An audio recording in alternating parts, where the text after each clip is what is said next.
Teman-teman yang dirahmati Allah Subhanahu wa taala, Nabi Shallallahu alaihi wasallam pernah menyampaikan sebuah nasihat.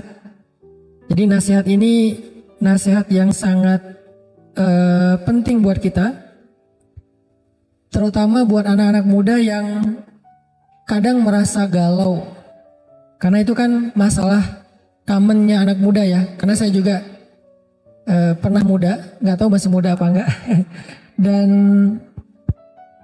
sama masalah umumnya kita tuh anak muda itu ya galau tentang masa depan, galau tentang memilih jurusan, memilih fakultas, galau tentang masalah pertemanan, circle, galau tentang jodoh pastinya itu yang paling sering. Nah ini ada nasihat dari Nabi supaya kita bisa mengobati galau, mengobati gelisah, mengobati khawatir. Khawatir itu jadi bahasa Indonesia khawatir. Apa sebetulnya obat dari galau, khawatir, gelisah, takut, bahkan luka masa lalu? Karena luka mental, luka hati itu ada obatnya. Sehingga kita nggak menjadi orang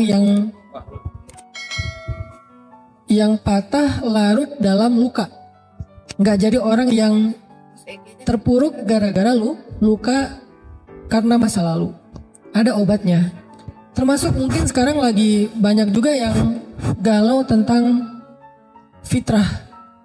Kayak ada yang, kenapa ya saya diciptakan sebagai perempuan padahal saya pengen jadi laki-laki misalnya. Kenapa ya saya diciptakan jadi laki-laki padahal saya pengen jadi perempuan. Kayaknya lebih asik deh jadi perempuan. Saya pernah nanganin ya, lebih tepatnya istri saya ya, pernah nanganin pasien mental kita yang dia itu udah sekitar 3 tahun jadi perempuan. Padahal dia laki-laki banget. Udah 3 tahun jadi perempuan, hampir operasi karena dia pengen sekarang tuh totally fisiknya perempuan, pengennya. Kalau kemarin baru akhlaknya, perilakunya yang perempuan, tapi fisiknya belum. Kemarin awal 2023 dia udah pengen operasi biar fisiknya jadi perempuan. Kalau Rumah Teduh itu menangani pasien kanker, kalau Peacefulan menangani pasien mental. Dan kita punya banyak banget pasien-pasien mental anak muda yang hasil bullying di sekolah, yang dipasung 3 tahun lebih di rumahnya sampai maaf makan kotoran sendiri. Karena dianggap orang yang ODGJ, padahal bukan ODGJ, dia cuma mental. Nah pasien terbaru kita itu tadi, dia itu udah jadi perempuan 3 tahun, udah punya pacar, pacarnya laki-laki. Jadi udah pacaran, dia sebagai perempuan, pacarnya laki-laki gitu. Dan kata dia enak jadi perempuan. Soalnya kenapa dia jadi perempuan? Awal dia jadi perempuan tuh gara-gara kecewa sama perempuan. Dia itu ditinggalin sama pacarnya perempuan, nikah, terus dia kayak menyesal jadi laki-laki. Oh gini banget ya jadi laki-laki itu bisa perasaannya nggak dijaga, disakiti, ditinggalin. Ah udahlah saya jadi perempuan aja biar dijaga perasaannya. Akhirnya dia pindah nih, shifting ke perempuan biar perasaannya dijaga. Nah selama dia jadi perempuan, dia ngerasa kayak enak banget. Dikasih jajan, ditraktirin makan, dibeliin hadiah, dijaga perasaannya, disayang, diperhatiin gitu kan. Selama 3 tahun. Tapi kan ini sesuatu yang gak fitrah. Pas ketemu sama kita ajak diskusi, pelan-pelan berubah. Kita dandanin ulang, kita touch up ulang, kita beliin baju yang laki-laki banget, flanel kotak-kotak, celana. Alhamdulillah udah berubah. Sekarang dia kerja di kita sebagai tenaga fisik ya, tenaga kayak buruh gitu, kayak tukang gitu ya di kita. Yang fisik banget, udah punya penghasilan sendiri. Terakhir kemarin mau nikah sama pasien mental kita yang ada di tempat kita, tapi pasien juga yang udah survive, perempuan. Jadi dia mau nikah sama perempuan, sekarang udah tunangan. Kenapa muncul kegalauan kayak gini? Nah ini kita pengen bahas nih hari ini. Kenapa ada yang galau masalah fitrahnya? Kok saya perempuan? Kok saya laki-laki? Kok saya nggak jelas mau jadi perempuan apa laki-laki? Kok saya lebih cenderung kepada sesama jenis dan seterusnya? Kenapa saya kok masih jomblo? Kenapa kok saya nggak pernah dapat orang yang ngeklik di hati? Kenapa kok saya jadi orang miskin? Kenapa kok saya punya orang tua yang broken home? Kenapa saya punya ayah dan ibu nggak kayak ayah ibunya teman saya yang mereka tuh happy banget, hangat banget keluarganya? kenapa kok saya ngambil jurusannya ini, padahal kenapa kok saya ngambilnya ekonomi, padahal pengen jadi arsitek misalnya, senangnya gambar. Kenapa saya kok disuruh jagain adik, padahal saya pengen ada me time. Kita sering mempertanyakan hidup kita, sehingga bikin kita tuh kayak protes, galau, gak puas, beban. Dan itu ternyata ada nasihatnya dari Nabi SAW. Apa nasihat Nabi dalam hadis riwayat Al-Baihaqi dengan derajat sahih? Kata Nabi, al-iman bil qadari wal qada yuzilul hamma wal hazan. Ternyata kata Nabi, beriman kepada qada dan qadar atau takdir kalau bahasa kita akan menghilangkan alham dan hazan. Dua, alham dan hazan. Apa itu ham? Ham itu adalah khawatir tentang masa depan. Itu hamun, bahasa Arab. Mengkhawatirkan masa depan. Menggalaukan sesuatu yang belum terjadi. Itu namanya hamun. Sedangkan hazan itu menyedihkan atau marah, terluka, nggak nerima, protes, sedih tentang masa lalu. Jadi kalau ham itu sedih tentang masa depan, kita sebutnya galau, khawatir.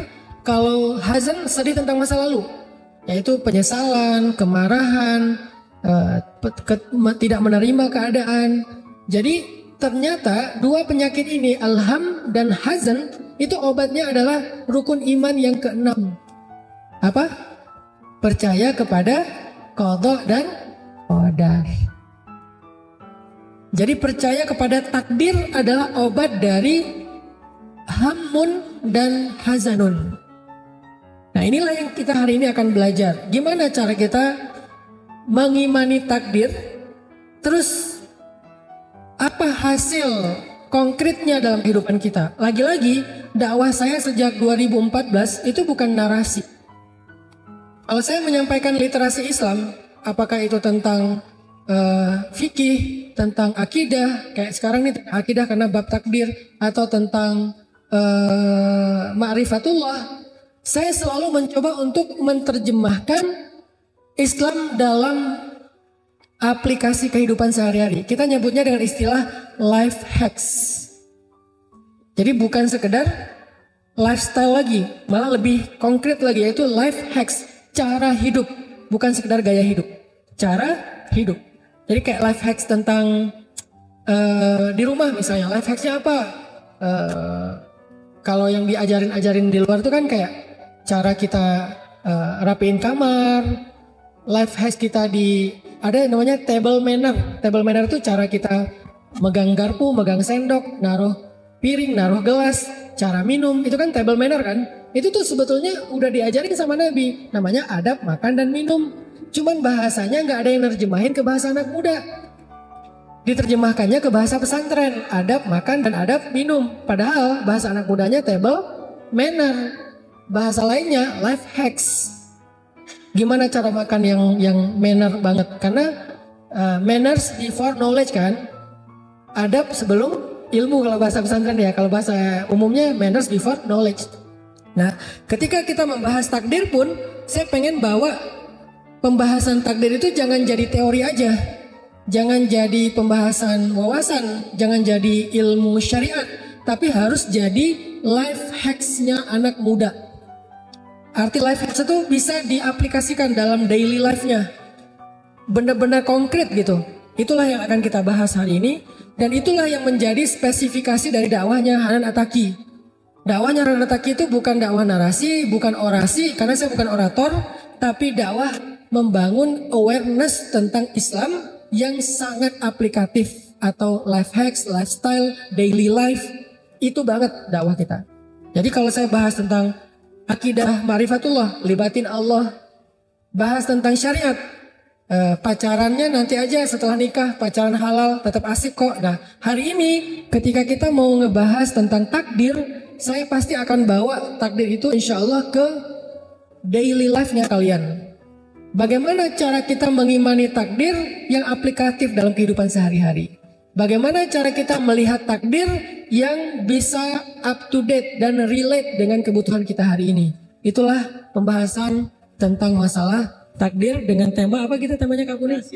Oh, rahasia mengubah takdir. Oke. Poinnya 3 aja, pembahasan kita ada 3 hal. Poin yang pertama adalah apa sih pentingnya membahas takdir ini? Tadi sebagian udah saya sebutin, saya spill di awal. Ternyata mengimani takdir itu penting sekali. Kalau nggak penting nggak masuk dalam rukun iman. Kan dulu Nabi itu pernah didatangi malaikat Jibril ya ceritanya ya. Jadi malaikat Jibril menjelma jadi seorang cowok keren. Kalau dalam bahasa Al-Quran itu basyaron sawiyya. Laki-laki yang sempurna. Kalau terjemahan anak muda, cowok keren. Jadi ideal banget cowoknya. Lebih daripada Jungkook lah. Kan ini standar cowok keren ya. Ini lebih daripada Jungkook. Walaupun Jungkook keren sih.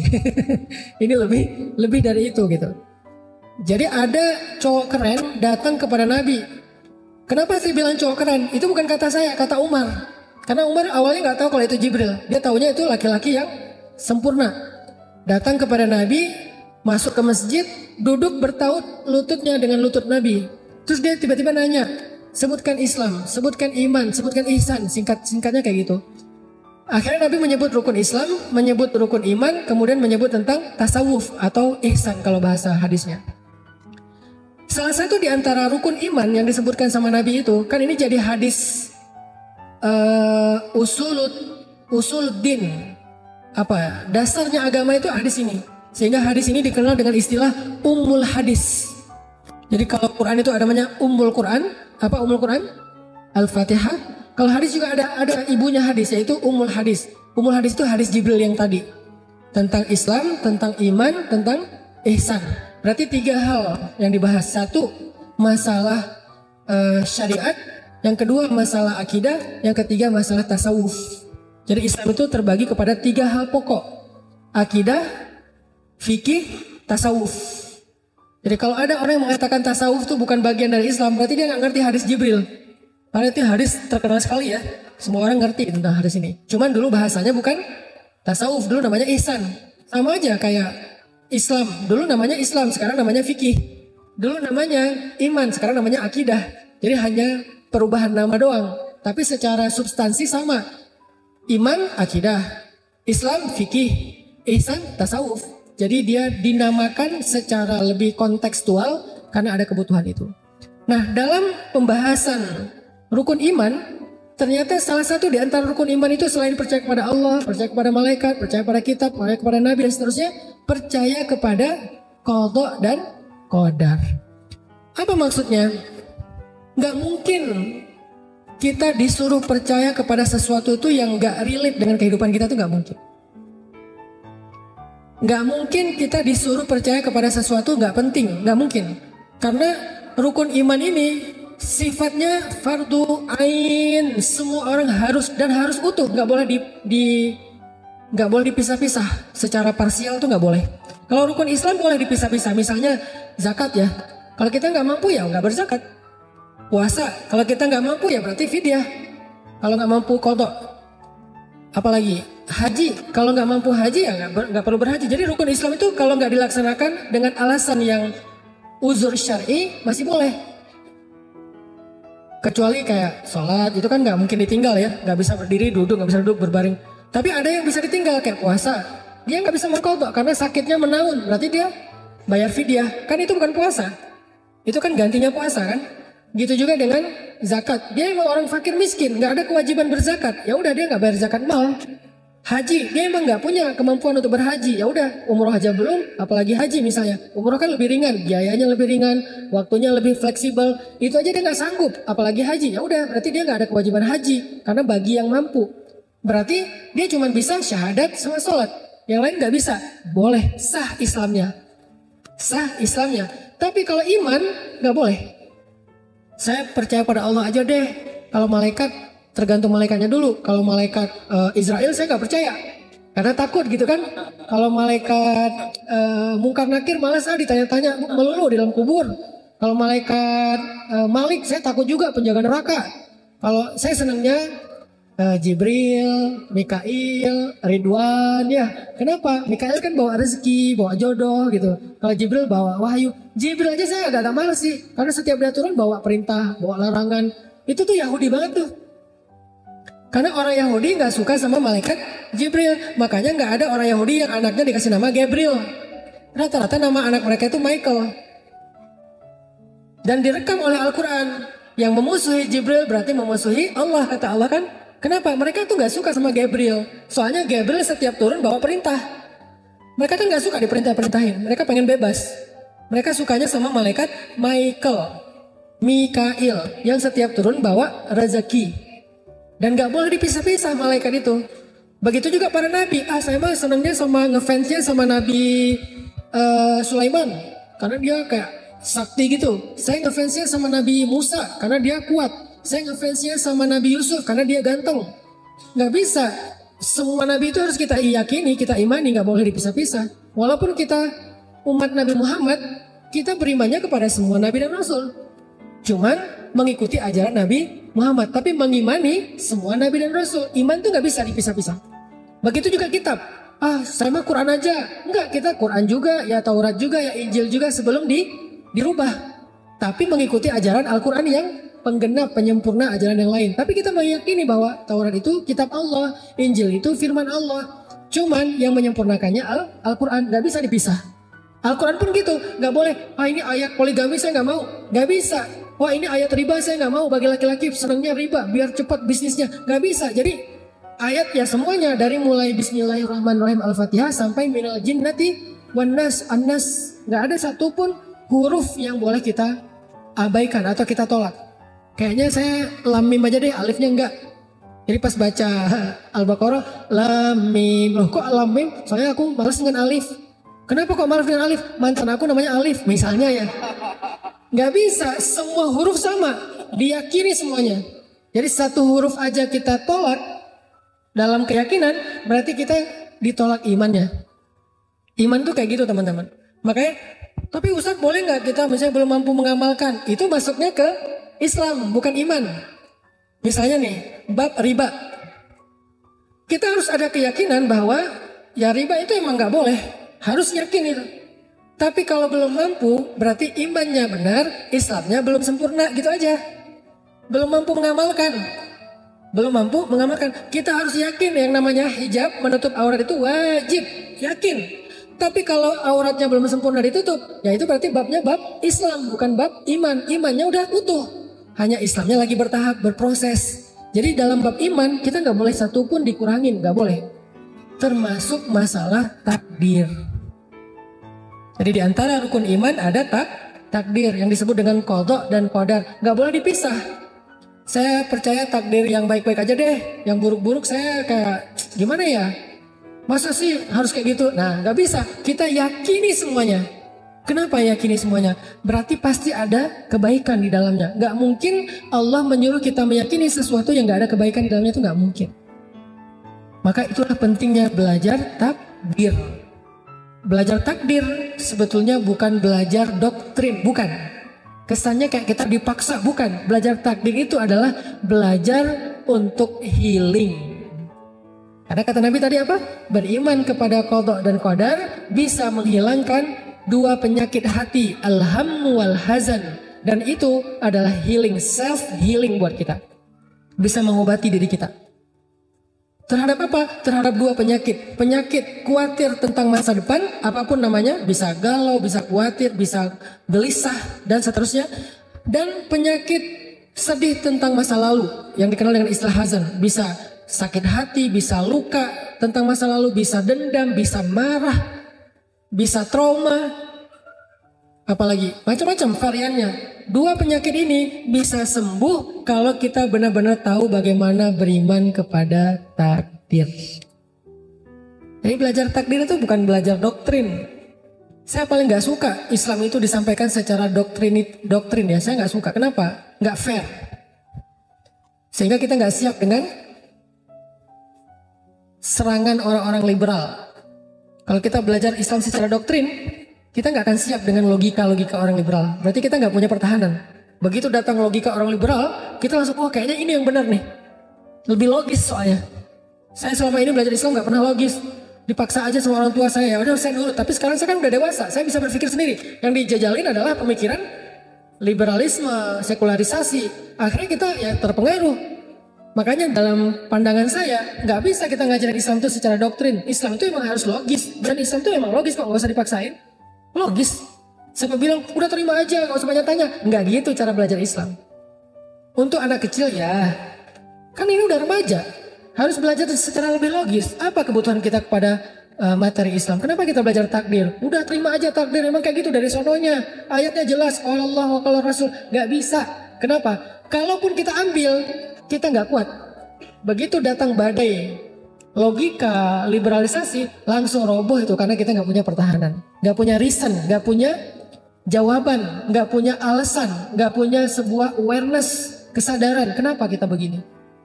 Makanya belajar takdir selama ini kan kita disuruh hafal kan, rukun Islam udah hafal, rukun iman udah hafal, bahkan sifat-sifat Allah 20 udah hafal, mungkin yang lebih serius lagi udah hafal aqaid khamsin 50 akidah, sifat Allah yang wajib, sifat Allah yang mustahil, sifat Allah yang jaiz, sifat Nabi yang wajib, sifat Nabi yang mustahil, sifat Nabi yang jaiz. Kita udah hafal aqaid 50. Tapi tahu nggak apa maksudnya? Terus ngerti nggak aplikasinya dalam kehidupan kita apa? Kalau cuma hafalan itu bukan pertahanan, itu adalah sebuah bahan. Kalau kita nggak tahu cara ngeraciknya, bahan itu tetap mentah. Makanya hari ini kita akan bahas dari sekian banyak materi Islam satu aja, yaitu tentang beriman kepada takdir. Apa relevansinya dalam kehidupan kita? Ternyata beriman kepada takdir itu obat hati. Ternyata beriman kepada takdir itu adalah self healing. Ternyata beriman kepada takdir itu adalah awareness yang paling tinggi. Kalau kita nggak belajar takdir, kita nggak punya awareness tentang diri kita. Tentang self awareness tuh nggak muncul. Kita nggak, apa saya tuh apa ya? Kenapa ya? Hidup saya ini apa ya? Kenapa ya? Nggak tahu. Sehingga nggak punya self awareness. Kalau nggak punya self awareness, kita tuh mudah dipengaruhi. Jadi belajar takdir itu yang Allah udah terapkan udah Allah rumuskan dalam rukun iman, emang penting sekali. Jadi belajar rukun iman itu yang penting, selain percaya kepada Allah dan seterusnya, itu semuanya penting. Salah satunya ya tadi, kebutuhan anak muda adalah self healing, self awareness, self improvement, supaya akhirnya kita bisa tumbuh dengan pertumbuhan yang baik sebagaimana Sayyidah Maryam. Sayyidah Maryam itu salah satu contoh takdir loh. Kan ayah ibunya berharap punya anak laki-laki kan. Terus tiba-tiba pas lahir, karena dulu nggak bisa di USG ya, pas lahir perempuan. Aku melahirkan anak perempuan dan tidaklah sama laki-laki dengan perempuan, kan gitu ayatnya. Terus Maryam gimana tumbuhnya? Jadi anak laki-laki? Enggak, dia tumbuh sebagai perempuan. Fa'ambataha nabatan hasan, dan dia tumbuh dengan pertumbuhan yang sangat baik sebagai perempuan. Dan dia eksis sebagai perempuan. Yang tadinya diharapkan laki-laki yang kayak gitu, ternyata perempuan juga bisa. Tapi nggak merubah takdirnya sebagai perempuan. Nah itu namanya self awareness, self improvement, ketika dia bisa ngerti yang namanya takdir, fitrah. Kemudian bagaimana cara Sayyidah Maryam menerima takdir tiba-tiba hamil tapi nggak punya suami? Ini lebih berat loh. Kalau kita mungkin cuman belum ketemu suami ya. Kalau Maryam nggak punya suami tapi hamil, bukan hamil di luar nikah, bukan. Hamil nggak punya suami itu beda ya. Kalau hamil di luar nikah ada laki-lakinya, cuman belum nikah. Kalau ini hamil nggak punya suami, nggak punya laki-laki, tiba-tiba hamil aja gitu. Dan hidup di tengah masyarakat yang sangat toksik. Toksik banget tuh masyarakatnya. Masyarakat apa? Bani Israel. Kita mungkin toksiknya cuman segeng lah. Toksiknya mungkin cuman segrup WA. Toksiknya cuma di kantor. Ini toksiknya satu kota toksik. Coba bayangin. Semuanya senang ngebully. Bani Israel itu senang ngebully banget. Jangankan Sayyidah Maryam, para nabi aja dibully. Para nabi dibunuh, para nabi dimusuhi, para nabi disiksa. Sayyidina Yahya, Sayyidina Zakaria kan dibunuh. Berarti kan ini masyarakat benar-benar toksik banget nih. Energi negatifnya tuh udah total gitu. Bayangin Sayyidah Maryam ditakdirkan punya anak, nggak punya suami, hidup di tengah masyarakat toksik. Sampai Sayyidah Maryam pernah bilang, ya laitani mittu qabla hada wa kuntu nasyam mansiya. Aduhai seandainya aku mati aja. Sampai ngomong gitu coba. Seandainya aku mati aja Dan aku tidak pernah dikenal oleh siapapun, dan aku dilupakan. Kenapa Sayyidah Maryam ngomong kayak gini? Saking Sayyidah Maryam takut dibully.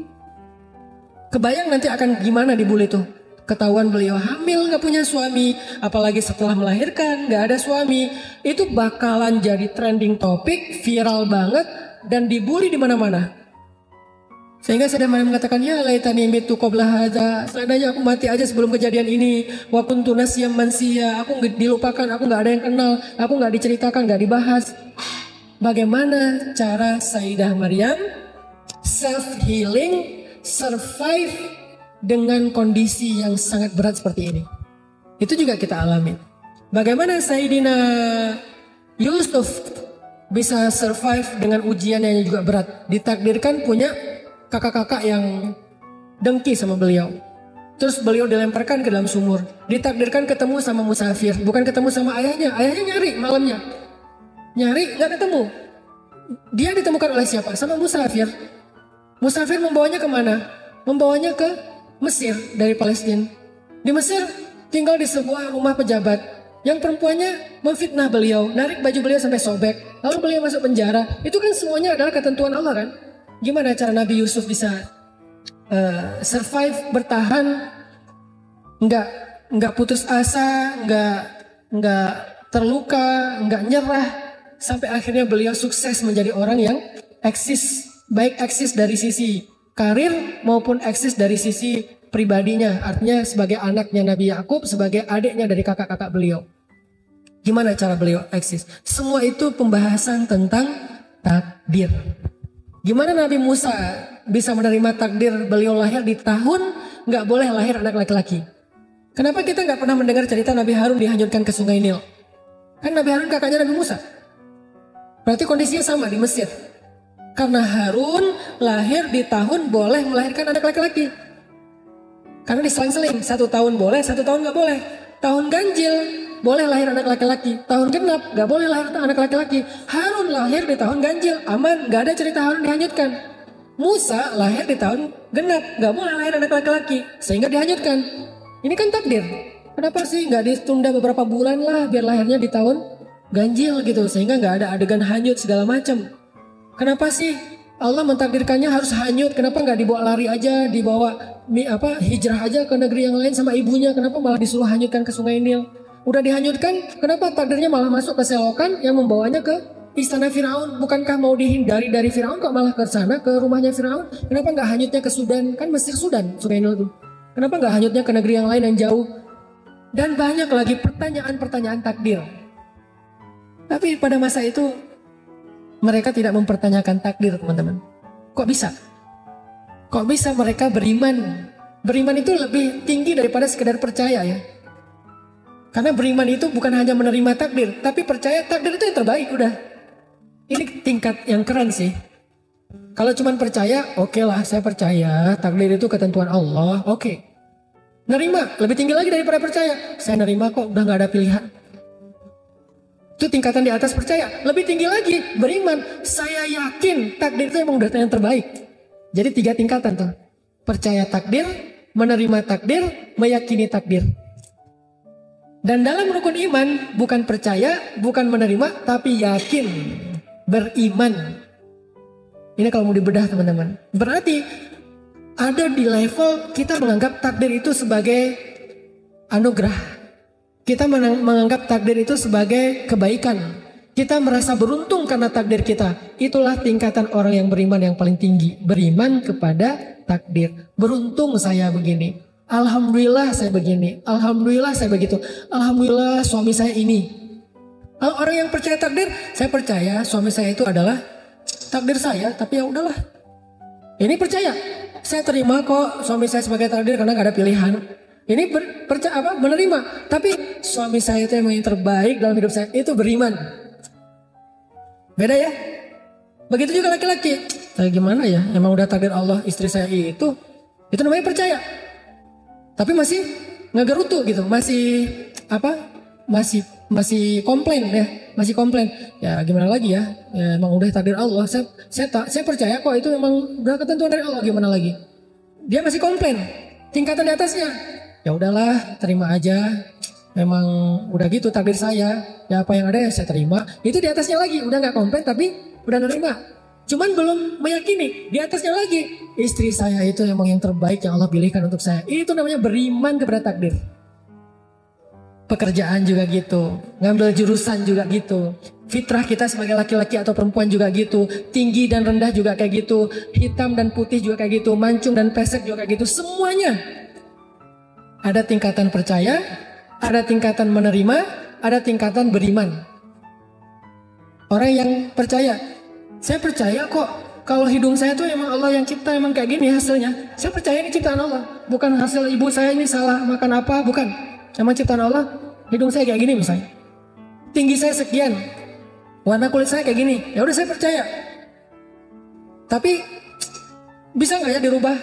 Orang yang percaya masih bisa menolak, masih bisa pengen merubah fitrah. Bisa nggak dirubah? By the way, skincare bukan merubah ciptaan Allah. Setuju Ibu? Skincare adalah merawat ciptaan Allah, bukan merubah. Yang merubah ciptaan Allah itu adalah bukan filter. Yang merubah ciptaan Allah filter. Lebih parahnya lagi, avatar. Udah pakai filter gak puas, diganti jangan avatar, jadinya anime. Apalagi yang merubah ciptaan Allah, alis dikeruk, yang tadinya horizontal bagus tiba-tiba jadi setengah vertikal diagonal gitu. Kayak Dragon Ball ya. Jadi maksudnya orang yang percaya belum tentu nerima. Bisa jadi dia percaya ini takdir Allah, tapi dia protes. Kenapa ya Allah? Kok warna saya kayak gini? Saya pengen kayak bule-bule tuh. Bule-bule pengen kayak kita kan aneh ya. Kenapa bule-bule pada berjemur? Biar hitam. Kenapa kita pakai sunblock tebal-tebal? Kalau ada 100 SPF kita pakai 100 SPF. Kenapa? Biar nggak hitam ya. Itulah manusia. Dia percaya itu ciptaan Tuhan, cuma dia nggak nerima. Ada yang udah tingkatannya ya udahlah, hidung saya memang udah kayak gini, kulit saya memang udah kayak gini, saya terima lah gitu ya. Tapi nggak meyakini itu yang terbaik. Itu namanya nerima. Kalau beriman, alhamdulillah ya Allah saya hitam. Dan hitam itu manis, nggak ada putih manis kan? Hitam manis ya. Saya suka lagu-lagu timur sih. Hitam-hitam manis apa yang apa, banyak yang lagu-lagu timur yang kita suka dengar gitu di mobil. Itu kan hitam manis kan? Hitam manis itu, hitam itu campurnya manis. Putih. Ya manis juga. Ini namanya nerima. Ya udahlah kulit saya hitam, saya terima aja lah. Udah saya nggak mau protes. Tapi orang yang beriman, alhamdulillah kulit saya hitam. Alhamdulillah rambut saya keriting. Alhamdulillah ayah saya ini. Alhamdulillah ibu saya ini. Alhamdulillah pasangan saya ini. Alhamdulillah anak saya ini. Alhamdulillah pekerjaan saya ini. Alhamdulillah. Dia alhamdulillah terus. Itu namanya beri.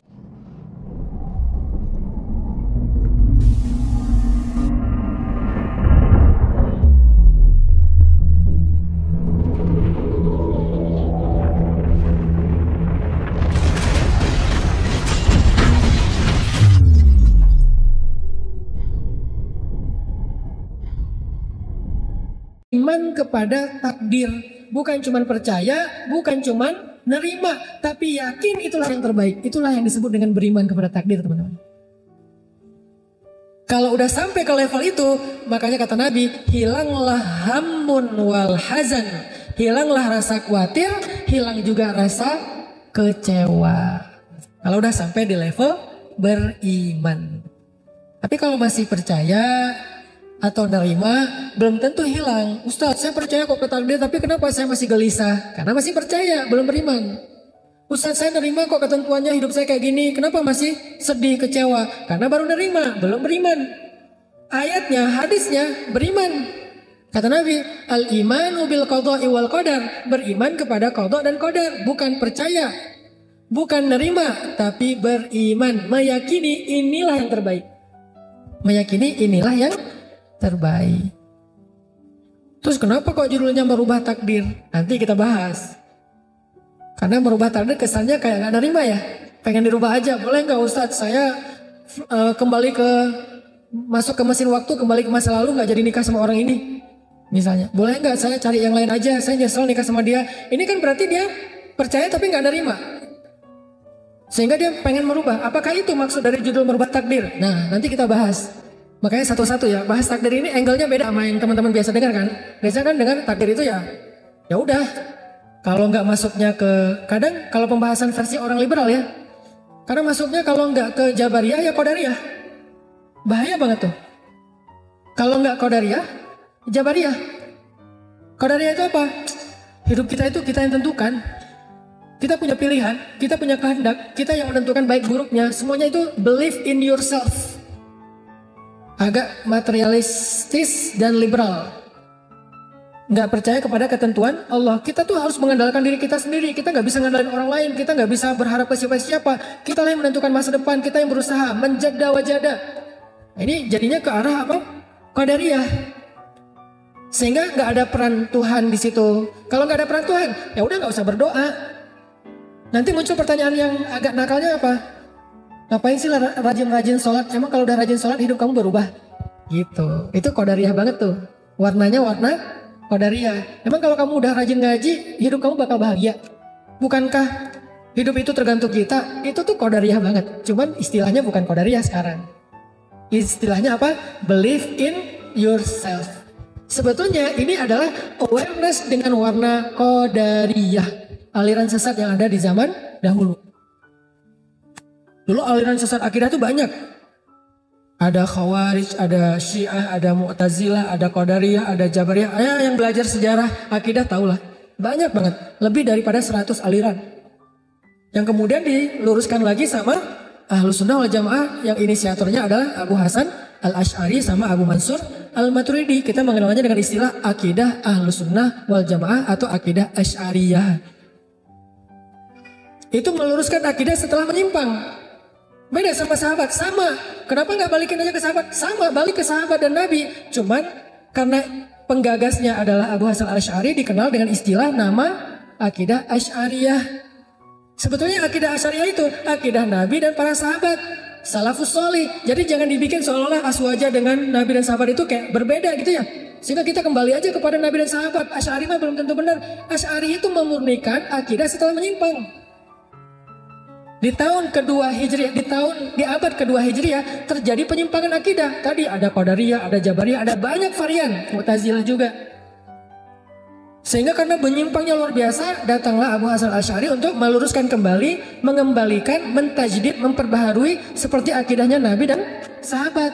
Maka sejak saat itu dikenal dengan istilah Ahlus Sunnah wal Jamaah atau akidah Asy'ariyah. Jadi bukan aliran baru, itu bukan.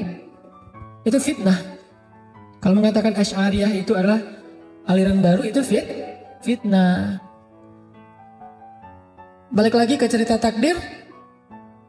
Kalau versi Qadariyah, hari ini anak-anak muda yang alirannya udah mulai Qadariyahan, itu sering bilang kayak tadi tuh, ngapain sih rajin-rajin sholat? Ngapain sih rajin-rajin ngaji? Ngapain sih rajin-rajin ke masjid? Emang kalau kamu sering ke masjid, hidup kamu bakal berubah? Yang penting kan kerja keras, yang penting berjuang, yang penting belajar yang sungguh-sungguh. Believe in yourself, itu Qadariyah banget tuh pemikirannya. Hati-hati dengan pemikiran gini. Walaupun tidak ada label aliran Qadariyah, udah gak ada, itu kan aliran sejarah. Sekarang udah gak ada namanya tapi pemikirannya sama. Kalau Jabariyah, kebalikannya Qadariyah. Udahlah, hidup gak usah ribet. Semuanya udah ditakdirkan di sono. Kita gak punya peran apa-apa, kita gak punya pilihan. Kita nggak punya kehendak. Kita mah gimana takdirnya aja. Kalau takdirnya masuk neraka ya udah masuk neraka. Walaupun kamu rajin sholat. Kalau takdirnya masuk surga ya masuk surga. Walaupun kamu mabuk-mabukan. Jadi kamu mabuk-mabuk aja. Nanti kalau emang takdirnya masuk surga, masuk kok ke surga. Kalimat yang paling sering kita dengar apa kalimatnya? Kalimatnya kita nggak masuk surga dengan amal kita. Hati-hati ini. Walaupun ini hadis ya. Hadisnya tapi maksudnya nggak kayak gitu. Yang salah bukan hadisnya, terjemahnya atau penjelasannya, syarahnya. Kita nggak masuk surga karena amal kita, karena sholat kita. Kita masuk surga karena Allah. Terus ngapain capek-capek sholat? Bukan itu kok yang bikin kita masuk surga. Kesana arahnya dari orang-orang yang Jabariyah. Arahnya orang Jabariyah itu adalah jangan sholat. Kenapa? Karena bukan dengan sholat kita masuk surga, tapi dengan takdir Allah. Kalau alirannya Qadariyah, jangan sholat juga. Kenapa? Karena sholat gak akan memperbaiki hidup kita, tapi usaha kita. Tetap ujung-ujungnya dari dua aliran ini, jangan sholat. Jangan berdoa, jangan taat-taat banget lah. Yang satu, kenapa nggak taat? Karena itu nggak akan merubah hidup lo.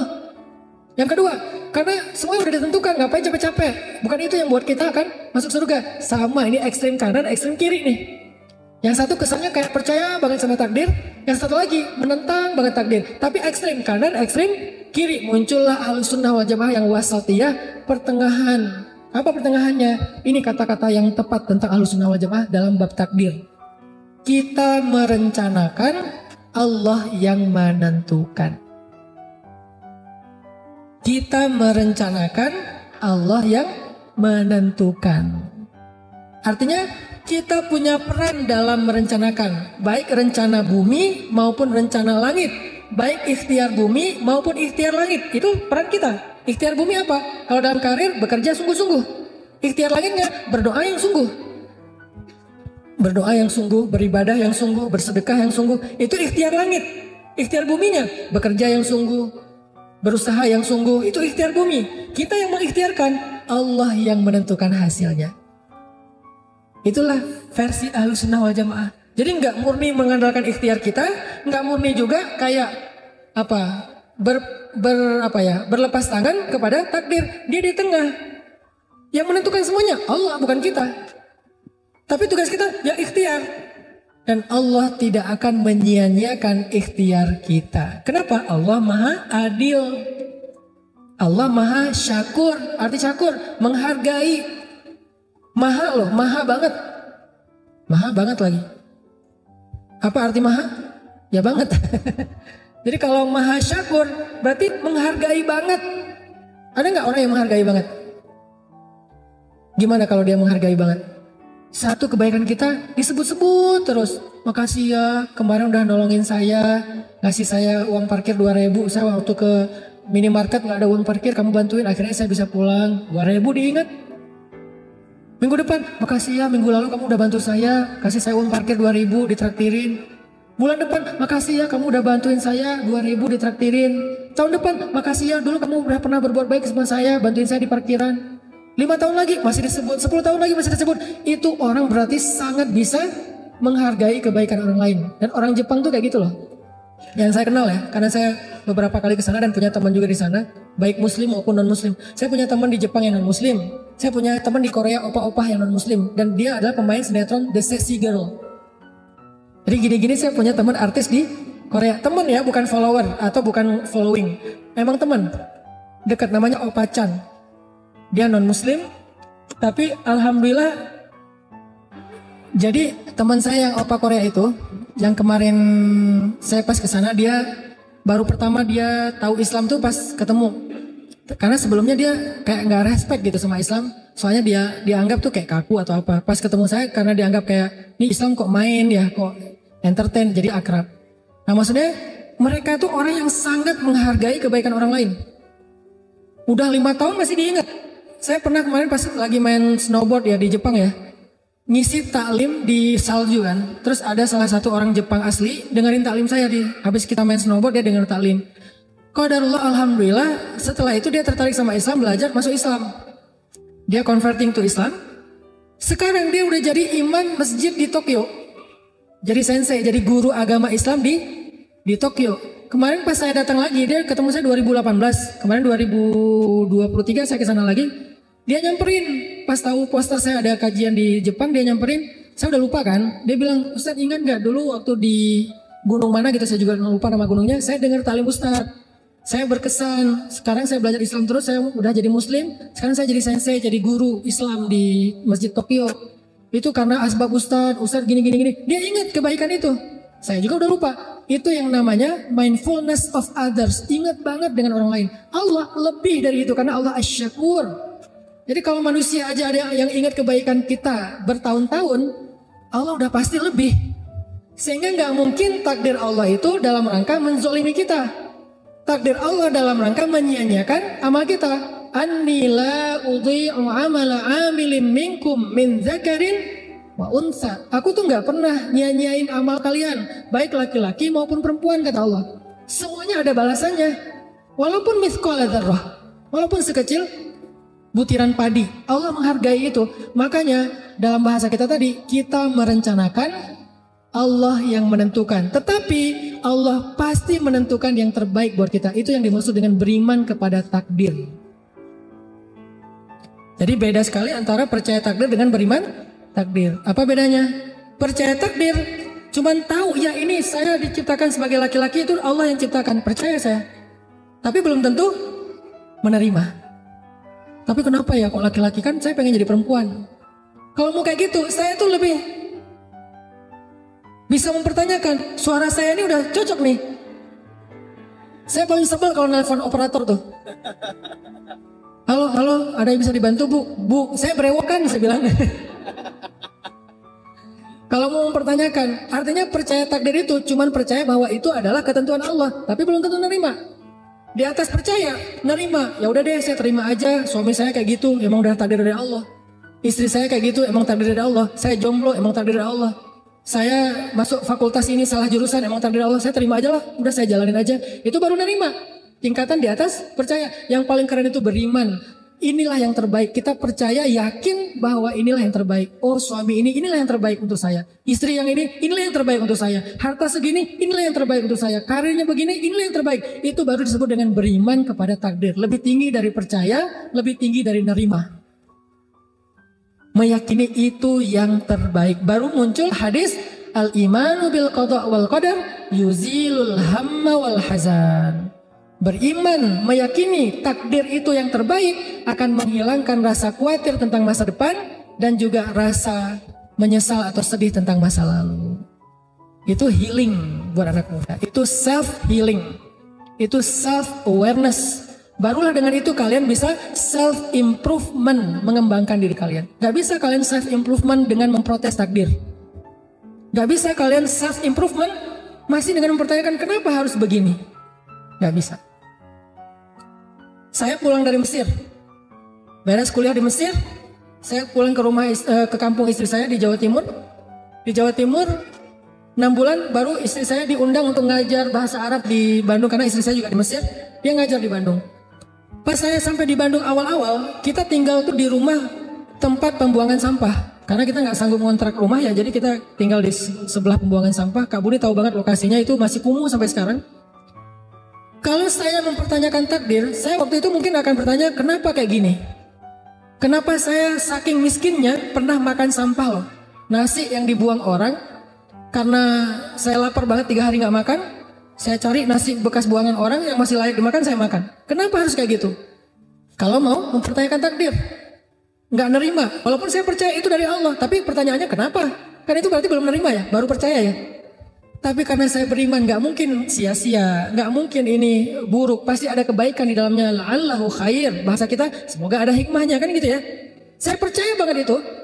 Wa asa an takrahu syai'an wa huwa khairul lakum wa asa an tuhibbu syai'an wa huwa syarrul lakum wallahu ya'lamu wa antum la ta'lamun. Bisa jadi kalian benci sesuatu padahal itu baik untuk kalian. Bisa jadi kalian menyukai sesuatu padahal itu buruk untuk kalian. Kok bisa gitu? Karena Allah lebih tahu sedangkan kalian enggak tahu. Jadi jangan sok tahu. Kalimat terakhir bukan ayat ya. Itu tafsir. Jangan dibilang mana ayatnya, jangan sok tahu. Enggak ada ayatnya. Kalimat terakhirnya cuma sampai Allah lebih tahu sedangkan kalian tidak tahu. Kesimpulannya jangan sok tahu, udah ikut aja tapi ikhtiar. Jangan qadariyah yang mengandalkan ikhtiar tapi nggak percaya Allah. Jangan jabariyah yang pasrah-pasrah aja nggak mau ikhtiar. Jadilah ahlus sunnah wal jamaah di tengah-tengah. Kita ikhtiar, Allah yang menentukan. Kita percaya ketentuan Allah itu yang terbaik dan Allah menghargai ikhtiar kita. Jadi teman-teman, pas waktu itu saya percaya ini pasti ada kebaikan di dalamnya. Apa kebaikannya? Hari ini saya ngerti. Kalau saya waktu itu punya kerjaan ngajar di kampus atau ngajar di madrasah seperti istri saya, mungkin saya nggak akan pernah bikin dakwah tren anak muda, yaitu tren hijrah, nggak akan pernah.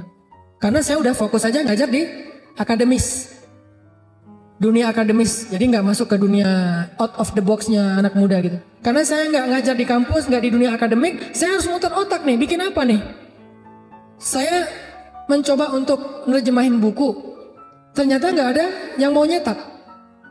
Saya nulis buku, nggak ada yang mau nerbitin. Akhirnya karena nggak ada yang mau nerbitin buku saya terbitin sendiri. Jadilah saya pengusaha penerbitan dan percetakan. Udah alhamdulillah stabil, settle dengan usaha percetakan. Naik lagi, saya bikin usaha jual beli pulsa. Waktu itu belum kayak sekarang ya, ada di mana-mana, dulu masih susah. Saya punya 60 cabang jual beli pulsa di Bandung dalam hitungan bulan. Dari situ naik lagi jual beli mobil second, karena saya hobi mobil, beli jual jual. Udah gitu naik lagi ke properti, main di properti. Dari mana? Dari awalnya karena nggak keterima ngajar di kampus, nggak keterima ngajar di madrasah. Soalnya pemikirannya agak beda orang ini satu. Jadi nggak kayak apa ya, nggak bisa. Mungkin nggak bisa ikut yang mainstream, senangnya yang anti mainstream dan out of the box. Akhirnya karena alhamdulillah saya jadi programmer dakwah, nggak jadi ngajar aja, saya banyak bikin program. Saya bikin sekolah di Tuban, Jawa Timur.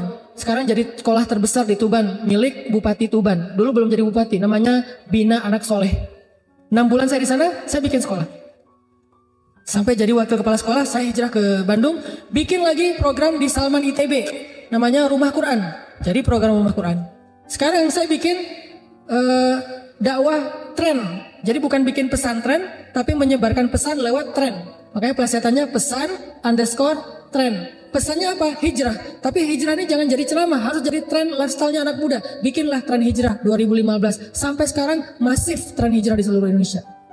Dan nggak boleh kita bikin cabang. Jadi pemuda hijrah nggak ada cabang, cuma ada satu di Bandung. Kenapa? Karena yang besar itu gagasan, bukan yayasan.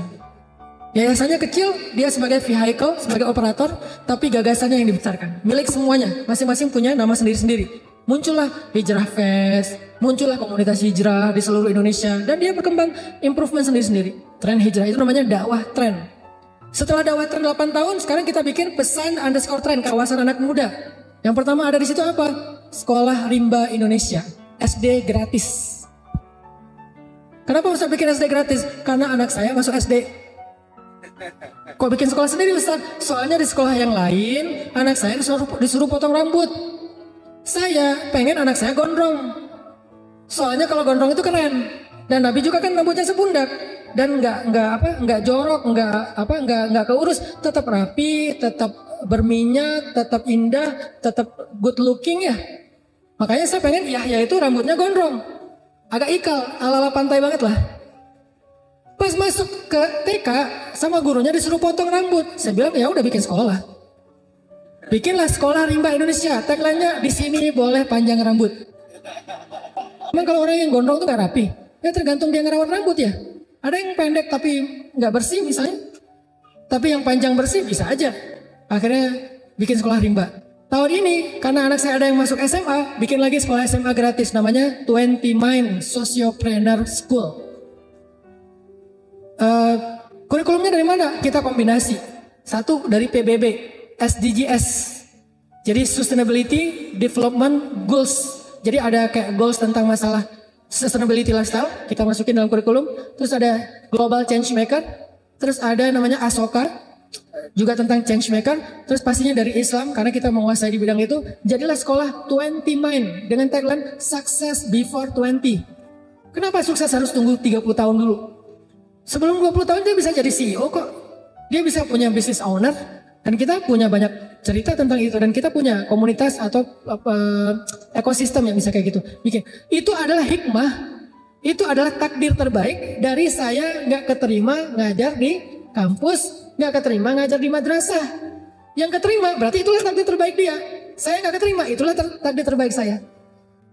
Begitu orang yang beriman kepada takdir. Bukan cuma percaya, bukan cuma nerima, tapi beriman, meyakini takdir itulah yang terbaik untuk dia.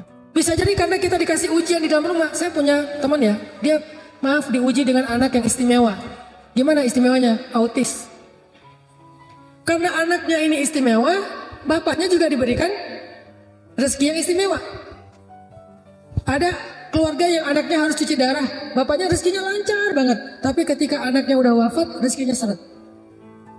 Jadi kesulitan biasanya datang membawa kemudahan. Makanya kalau ngelihat takdir sulit, jangan yang dilihat angle-nya sulit doang. Coba di switch, lihat angle yang lain. Apa kemudahan yang dia bawa? Pasti ada, nggak mungkin nggak ada. Kalau nggak ada berarti ayatnya salah, dan nggak mungkin ayatnya salah. Bersama kesulitan ada kemudahan. Bersama kesulitan, ada kemudahan. Satu paket. Jadi kalau kita diuji dengan suami, mungkin kita diberkahi dengan anak. Diuji dengan anak, diberkahi dengan keluarga. Atau diuji dengan keluarga, diberkahi dengan teman. Diuji dengan teman, diberkahi dengan sahabat yang lain. Dan seterusnya. Gak pernah sendiri. Pasti berdua dengan kemudahan. Itu satu paket. Makanya beriman kepada qadha dan qadar, syarrihi wa khairihi. Yang buruk menurut kita ataupun yang baik. Karena dua-duanya, kalau yang baik ya berarti baik. Kalau yang buruk minimal membawa kebaikan. Makanya saya sering bilang quote-nya gini. Kalau pasangan kita bukanlah kebaikan dalam hidup kita, menurut kita gak ada kebaikannya, maka sesungguhnya kebaikan hidup kita datang lewat dia. Yakinlah itu. Kalau pasangan kita, pekerjaan kita, nasib kita, keadaan kita bukanlah kebaikan menurut kita dalam hidup, maka yakinilah kebaikan datang melalui itu. Mungkin suami kita bukan kebaikan. Ustadz, udah saya pikir-pikir tentang suami saya, gak ada kebaikannya. Kayaknya gak mungkin sih. Tapi kalaupun ya kayak gitu, walaupun gak mungkin ya, kecuali suami kita Firaun kali ya. Kalau suami kita Firaun, oke, gak ada kebaikannya. Siapa yang kayak gitu? Ya Asia, istri Firaun. Ada gak kebaikan Firaun? Ada Ustadz, apa? Dia gak poligami. Itu bukan kebaikan. Misalnya Firaun, sebutlah Firaun sebagai ujian bagi Asia. Kan gak ada kebaikan Firaun kan? Gak mungkin ada orang bilang, menurut saya Firaun itu baik juga sih. Sebetulnya Firaun itu kasihan ya. Ada yang kasihan sama Firaun? Ada yang ngefans sama Firaun? Dek, namanya siapa? Firaun, Om. Loh, kok namanya Firaun? Soalnya ayah aku ngefans banget sama Firaun. Gak ada ya? Mau orang Islam, mau orang Nasrani, mau orang Yahudi, gak ada yang ngefans sama yang namanya Firaun. Lintas agama loh, itu musuh bersama itu. Saking gak ada kebaikannya Firaun. Kalau ada satu saja kebaikan Firaun, Allah udah kasih dia hidayah. Karena Allah gak akan menyanyiakannya ya. Karena gak ada sama sekali kebaikan Firaun, makanya gak dikasih hidayah. Makanya dia dibinasakan. Nah, kok Asia dikasih suami yang gak ada kebaikan sedikit pun? Kalau Asia boleh bilang memang gak ada kebaikan pada suami saya. Kalau kita gak bisa sih. Memang suami kita Firaun. Suami saya, emang suami ibu siapa? Ustaz. Firaun bukan Firman. Ya tetap ada kebaikan. Kalaupun menurut kita gak ada kebaikan, kayak Firaun misalnya, maka sesungguhnya kebaikan datang melalui Firaun. Apa kebaikannya Asia melalui Firaun? Dengan ujian Firaun, Asia bersabar, maka Allah berikan kebaikan yang sangat besar kepada Asia. Apa? Satu, Allah jadikan Asia itu satu dari 4 perempuan sempurna di muka bumi. Cuma ada 4. Asia, Sayyidah Maryam, Sayyidah Khadijah, Sayyidah Fatimah. Kok gak ada Aisyah? Aisyah itu perempuan istimewa. Beda kategori. Kalau yang ini istimewa, yang ini sempurna. Beda-beda, semuanya juga baik, semuanya juga keren. Cuman beda istilah. Khadijah, Fatimah, Maryam, dan Asia perempuan sempurna. Allah sempurnakan dia justru karena kekurangan lewat suaminya. Satu. Kedua, apalagi kebaikan Asia yang sangat besar justru datang bersama kesulitan Firaun. Allah jaminkan Asia masuk surga. Bahkan Asia sudah bisa melihat surganya dibuka hijab ketika Asia masih di bumi. Masih di bumi bisa ngelihat surga. Sehingga wafatnya walaupun tersiksa dalam keadaan tersenyum. Kenapa kok malah tersiksa tapi tersenyum? Karena melihat surganya. Mencium aroma surga. Merasakan indahnya angin surga, melihat pemandangan surga yang akan ditempati, sehingga rasa siksaannya Asia itu gak kerasa, ketutup sama indahnya nikmatnya surga. Itu namanya fa inna ma'al usri yusra, inna ma'al usri yusra. Itu poin kedua tentang takdir. Poin pertama, pentingnya belajar takdir ternyata untuk healing. Poin kedua, gimana cara kita ngelihat takdir? Lihatlah takdir dengan iman, dengan husnuzan billah, berbaik sangka kepada Allah. Nggak boleh kita ngelihat takdir seperti kacamata qadariyah bahwa semuanya kita yang tentukan, atau kacamata jabariyah bahwa semuanya udah diatur, kita mah nggak ada peran apa-apa, jadi nggak usah ngapa-ngapain. Tapi kita melihat takdir dengan iman dan husnuzan, yakin bahwa ini yang terbaik. Mau yang kita anggap buruk, apalagi yang kita anggap baik, itulah yang terbaik. Kalau yang kita anggap baik, ini udah paling terbaik. Gak ada yang lebih baik lagi dari ini untuk kita. Kalau yang kita anggap buruk, bersama dia ada kebaikan. Atau di dalamnya ada kebaikan. Kita aja yang menganggapnya buruk. pakai surat Al-Baqarah, wa asa an takrahu syai'an huwa khairul lakum, pakai surat An-Nisa, wa asa an takrahu syai'an wa yaj'alallahu fihi khairan katsira, pakai surat Al-Insyirah, fa inna ma'al usri yusra, inna ma'al usri yusra. Ini poin kedua cara kita memandang takdir. Baru poin yang ketiga, apakah takdir bisa berubah? Coba teman-teman sekalian buka firman Allah di dalam surat Ar-Ra'd ayat 39. Ada berita gembira buat kita di dalam ayat ini. Surat Ar-Ra'd ayat 39. A'udzu billahi minasy syaithanir rajim. Bismillahirrahmanirrahim. Yamhullahu ma yasha'u wa yuthbit.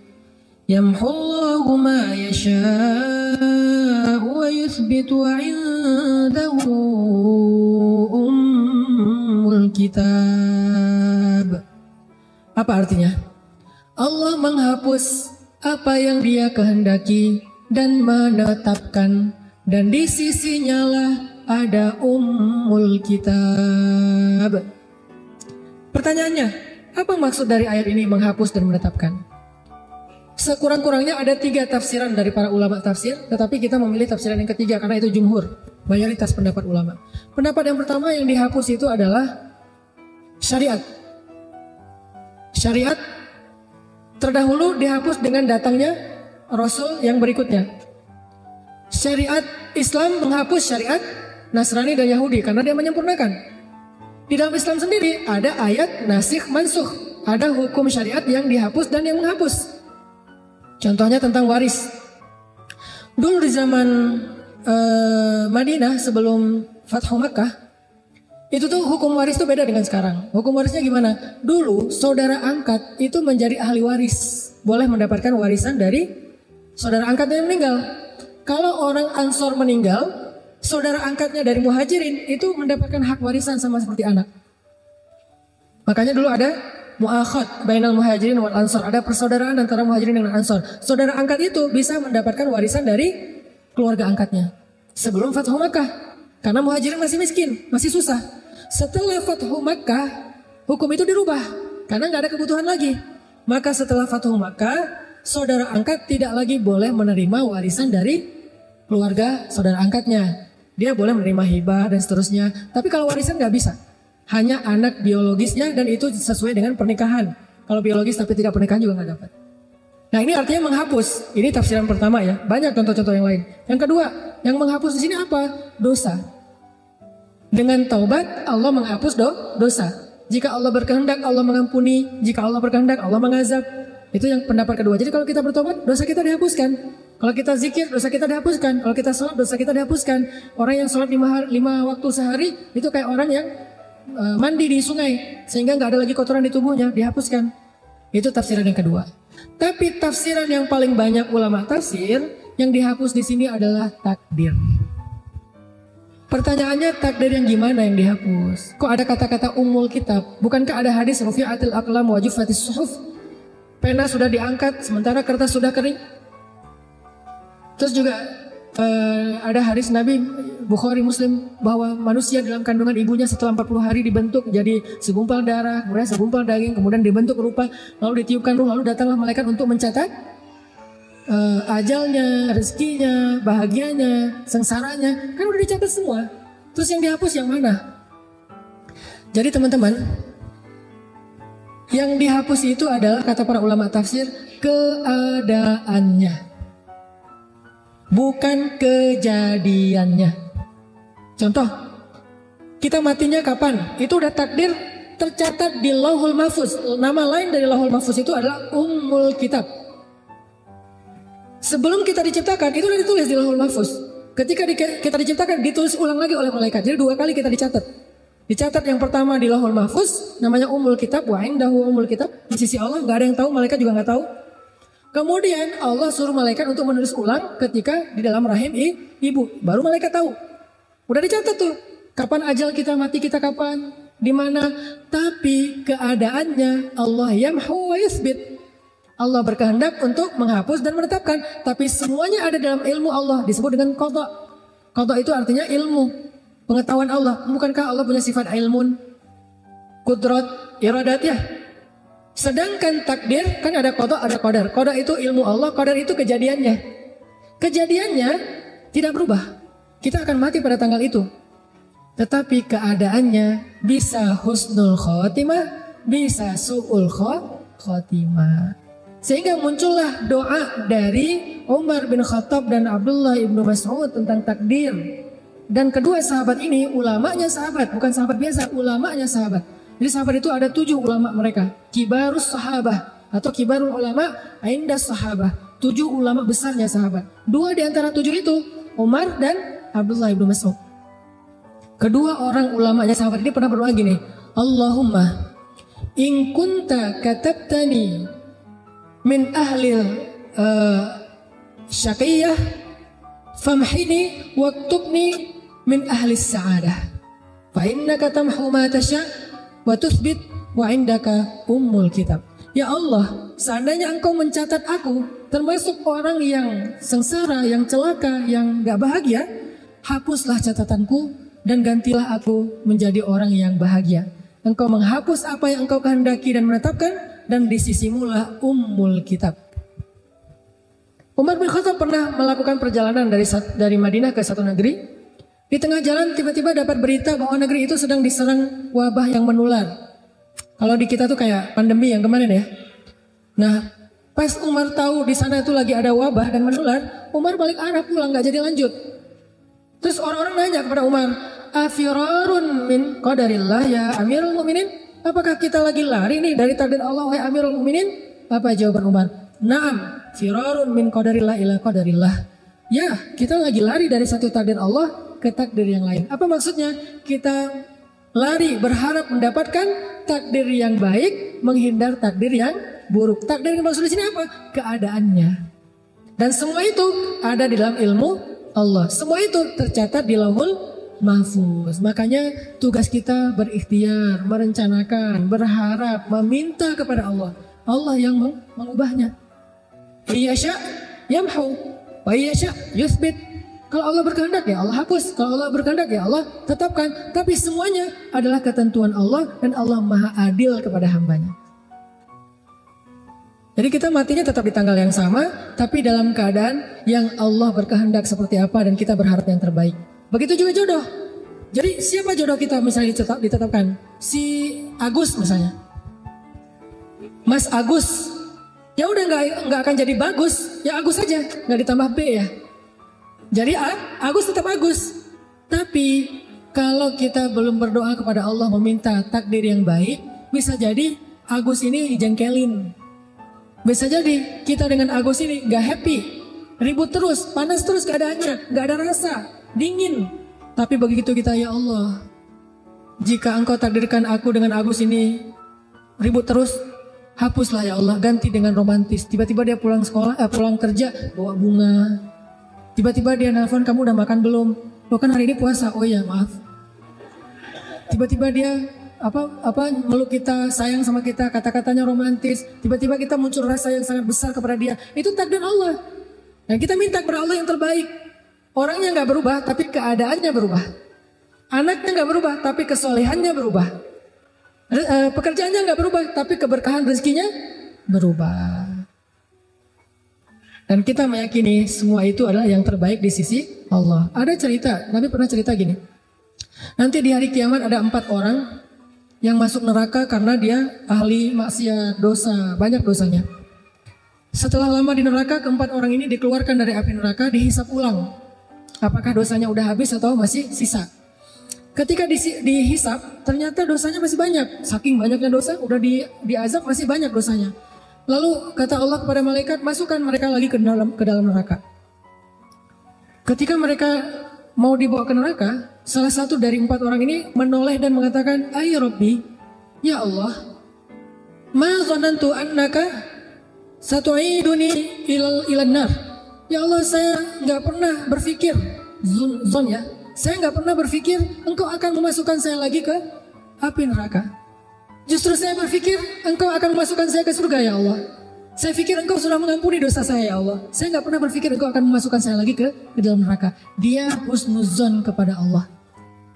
Dia husnuzon kepada Allah. Kemudian Allah berfirman kepada para malaikat, wahai malaikat, benarlah hambaku dengan prasangkanya, maka dengan rahmatku masukkanlah dia beserta 3 temannya ke dalam surga. Bayangin, orang yang takdirnya masuk neraka, Allah rubah jadi masuk surga hanya dengan berbaik sangka kepada Allah. Itu dahsyatnya berbaik sangka kepada Allah.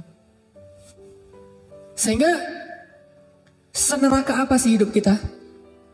Coba, seneraka apa hidup kita? Sama nggak dengan neraka? Yang nggak jauh. Jadi kalau neraka aja bisa berubah menjadi surga, apalagi hidup kita yang nggak neraka-neraka banget sih.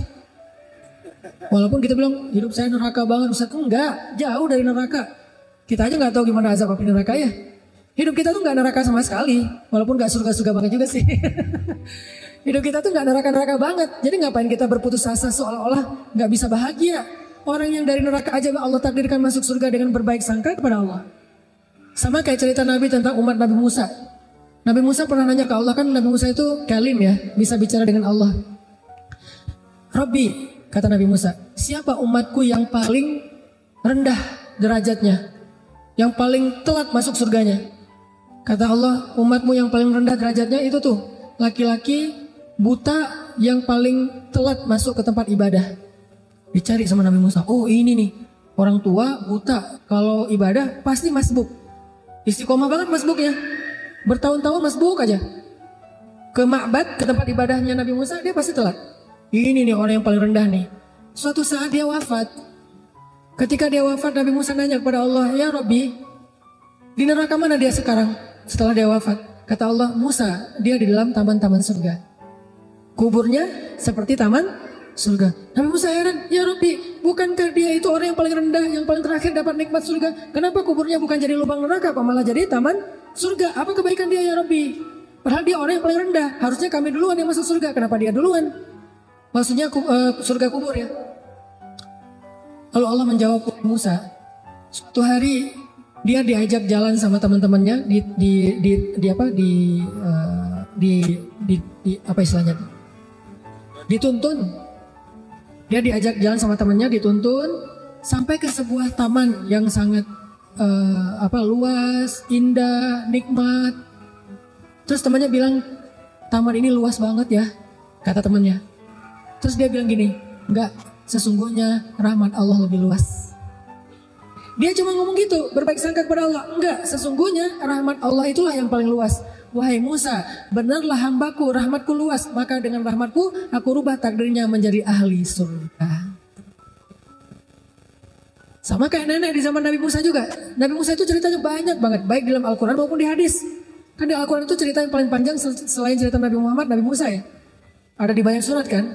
Di dalam hadis juga Nabi pernah bercerita tentang nenek-nenek yang minta anak. Ya Nabi Allah, berdoalah kepada Allah supaya saya punya anak. Nabi Musa, ya Allah, ini ada nenek-nenek yang minta anak. Kata Allah, Musa, takdirnya dia gak akan punya anak. Nek, maaf ya, Allah udah mentakdirkan nenek gak punya anak. Oh iya, pulang. Besok balik lagi, ya Nabi Allah, doakan kepada Allah saya punya anak. Kan udah kemarin, siapa tahu hari ini berubah. Ya Allah, nenek yang kemarin minta anak. Musa, takdirnya gak akan punya anak. Nek, kata saya juga, sabar ya, gak akan punya anak. Walaupun dialognya gak gitu-gitu banget sih. Ini storytelling. Oh iya, pulang lagi. Lusa datang lagi. Nabi Musa, doain saya punya anak. Kan udah kemarin. Ya siapa tahu hari ini berubah. Ya Allah, nenek yang kemarin takdirnya gak akan punya anak. Nek, sabar aja. Takdir nenek emang gak akan punya anak. Ya udahlah. Ya pulang. Gak balik-balik lama. Setelah sekian lama datang-datang bawa bayi. Nabi Musa, tangannya gak gini sih. Nabi Musa, nenek yang dulu, iya, ini siapa? Ini anak saya. Anak saya gimana maksudnya? Ya anak biologis saya. Nenek ini pakai bahasa biologis, ilmiah banget. Ini anak saya, ini anak kandung saya kalau bahasa orang dulu ya. Gimana ceritanya nenek bisa punya anak? Ya tanya aja ke Allah. Ya Allah, gimana cerita si nenek bisa punya anak? Allah bilang, setiap kali dia datang kepadaku berharap punya anak, aku jawab takdirnya gak akan punya anak. Dia pulang dengan mengatakan, Ya Rahim, irhamni. Ya Rahim, irhamni. Ya Allah, Ya Rahman, Ya Rahim, Maha Penyayang, kasihanilah saya. Wahai Maha Pengasih, kasihanilah saya. Wahai Maha Pengasih, kasihanilah saya. Engkau pasti kasihan sama saya. Engkau pasti gak tega sama saya. Berbaik sangka sama Allah. Besok datang lagi, Nabi Musa doain saya punya anak. Saya bilang dia gak akan punya anak. Ya Rahim, kasihanilah saya. Engkau pengasih kan? Pasti kasihan kan sama saya. Datang lagi, bolak-balik, tapi terus berbaik sangka kepada Allah. Ini namanya ilhah. Bahasa Arabnya ilhah. Ilhah itu artinya merengek. Dan Allah suka hamba yang merengek. Bahasa lain dari ilhah, awwah. Dan Nabi yang paling awah itu Ibrahim. Karena Ibrahim itu awahun. Awah itu artinya da'a. Da'a itu artinya kalau meminta itu berulang kali dan lama terus minta yang sama. Sebagaimana Nabi Ibrahim minta anak sampai 50 tahun. Nabi Zakaria minta anak juga 50 tahun. Gak pernah berubah. Kita baru sehari 2 hari. Ya udahlah kayaknya gak dikabulkan. Mana ilhahnya? Alihu ila rabbikum. Ilhahlah kepada, merengeklah kepada Rabb kalian. Allah itu pasti akan menghargai rengekan kita. Gak terganggu loh. Gak enak loh merengek sama Allah, ntar Allah repot. Siapa bilang Allah repot? Allah sibuk tapi gak repot. Emang Allah sibuk sih? Kulla yaumin huwa fi sya'an. Setiap hari Allah sibuk. Tapi wala ya'uduhu hifdhuhu, mah gak pernah repot. Akhirnya karena nenek ini merengek berbaik sangka sama Allah. Kata Allah, dengan rahmatku aku rubah takdirnya sehingga dia punya anak. Makanya merubah takdir itu adalah hak Allah, tapi Allah maha adil, maha syakur. Sehingga Allah berfirman dalam hadis qudsi, wahai hamba-hambaku, sesungguhnya aku mengharamkan kepada diriku zalim, maka janganlah kalian berlaku zalim kepada sesama kalian. Allah aja mengharamkan dirinya dari sifat zalim. Gak mungkin Allah zalim sama kita. Berarti Allah itu adil, kebalikan dari zalim kan? Allah itu adil. Kalau kita berbaik sangka, Allah pasti menunjukkan persangkaan kita. Kalau kita berharap, Allah pasti nggak akan mengecewakan kita. Kalau kita meminta, Allah pasti ngabulin permintaan kita. Pasti dengan kehendak Allah. Sehingga Allah yang berkuasa, yamhu wa yuthbit, menghapus dan menetapkan, tetapi Allah juga maha adil dan maha syakur. Semoga 3 poin ini bisa menjelaskan maksud dari beriman kepada takdir dalam konteks kehidupan kita. Sekarang apapun masalah kita, coba lihat itu dari angle iman kepada takdir. Bukan cuma percaya, bukan cuma nerima, tapi meyakini itu yang terbaik. Tapi kata kuncinya kita mengusahakan, kita merencanakan, kita mengikhtiarkan, Allah yang menentukan. Dan Allah pasti menentukan yang terbaik untuk kita. Kalau kita anggap itu buruk, maka bisa jadi di dalamnya ada kebaikan atau keburukan itu membawa kebaikan. Barakallahu fikum.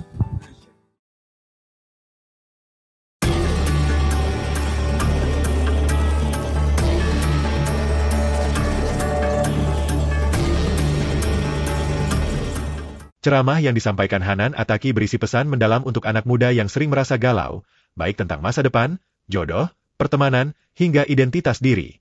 Dengan pendekatan yang relatable, ia menekankan bahwa salah satu cara terbaik untuk mengatasi kegelisahan dan luka hati adalah dengan memahami dan beriman kepada takdir. Dalam pandangan Islam, keimanan kepada qada dan hadar bukan sekadar menerima nasib, tetapi juga meyakini bahwa setiap takdir yang Allah tetapkan mengandung kebaikan, meskipun pada awalnya terlihat sulit atau menyakitkan. Hanan kemudian berbagi kisah nyata tentang seseorang yang bergulat dengan identitas dirinya, hingga hampir menjalani operasi perubahan gender karena luka emosional di masa lalu. Namun, melalui proses yang lembut dan penuh kasih, ia berhasil membantu orang tersebut menemukan kembali fitrahnya, menerima takdirnya, dan menjalani kehidupan yang lebih baik. Kisah ini menunjukkan bagaimana keimanan pada takdir dapat menjadi alat untuk penyembuhan diri, sekaligus pengingat bahwa semua manusia menghadapi ujian hidup yang berbeda. Ceramah tersebut juga menyentuh pentingnya memahami iman secara mendalam, bukan sekadar hafalan atau doktrin. Keimanan harus menjadi bagian dari kehidupan sehari-hari. Sebuah life hack yang membantu kita menjalani hidup dengan lebih baik. Dengan demikian, iman kepada takdir bukan hanya konsep teologis, tetapi juga jalan menuju self-healing, self-awareness, dan self-improvement. Hanan mengajak pendengarnya untuk tidak hanya percaya atau menerima takdir, tetapi juga meyakini sepenuhnya bahwa apa yang Allah tetapkan adalah yang terbaik, sembari terus berusaha dan berdoa untuk meraih kehidupan yang lebih baik.